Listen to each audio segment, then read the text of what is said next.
Something patients ask me all the time, and anyone who's passing by my office and happens to look on my desk, why do you always draw this diagram for your patients? Why don't you just show them, a fancy diagram from a textbook? Let's take a look at the fancy diagram. So this is the vaginal canal leading to the cervix and the inner cavity of the uterus. And then out here is the fallopian tube pulled all the way up high and the ovary. Now let me show you in reality where the ovaries sit. Here's the vaginal canal leading to the uterus, and the fallopian tubes kind of hang low down, and they do have lateral attachments to the pelvic side wall, but overall the ovaries are very low down and they actually sit right on top or on either side of the vaginal canal.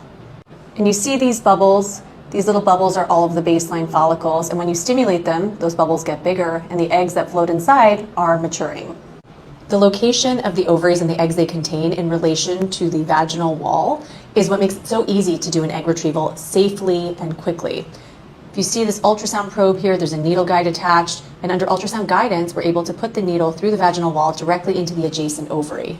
If this textbook depiction of our anatomy was actually accurate, it would make going through an egg retrieval a lot more daunting, because you'd be looking at the needle needing to traverse all of this distance to get up to this ovary with all of this potential space and the potential for intervening structures and blood vessels and other things to get in the way.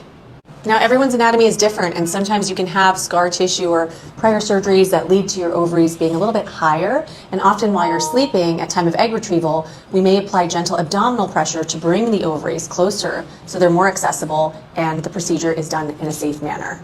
In order to understand your fertility and your treatment options accurately so that you can make the best decision for yourself, it's important to distinguish between theory and reality. And sometimes that means making an amateur drawing.